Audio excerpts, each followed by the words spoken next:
আমরা সবাই প্র্যাকটিস করছিলাম। সামনে আমাদের 14 তারিখে টুর্নামেন্ট আছে। আর আমাদের সকল প্লেয়ার এখানে সবাই আমরা সকাল 6টার থেকে সবাই প্র্যাকটিস করছি। সবাই আলহামদুলিল্লাহ ভালো খেলছে। আলহামদুলিল্লাহ ভালো খেলছে সবাই। শুধু কয়েকজন হাতে গোনা একটু খারাপ হয়েছে, তাও সমস্যা নাই, ঠিক হয়ে যাবে।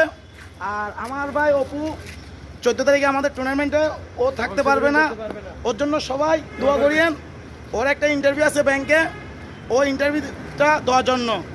আর আমাদের টুর্নামেন্টের মিজে ওকে আমরা অনেক সবাই মিস করব। আমরা সবাই এখন এখানে প্র্যাকটিস করছি, সবাই ছিলাম। আর ও আমাদের থেকে 14 তারিখ থাকবে না, খুব কষ্ট বিনিময়ে খুব কষ্ট হবে আমাদের। ওকে আমরা খুব মিস করব। সে আমাদের অপু ভাই। আর সবাই ওকে একটু দোয়া করবেন, ইন্টারভিউ আছে ব্যাংকে। আর আমরা সবাই একসাথে জব করি, একসাথে কাজকর্ম করি, সবাই মানে ভাই বন্ধু সব একসাথেই আমরা সবাই চলাফেরা করি।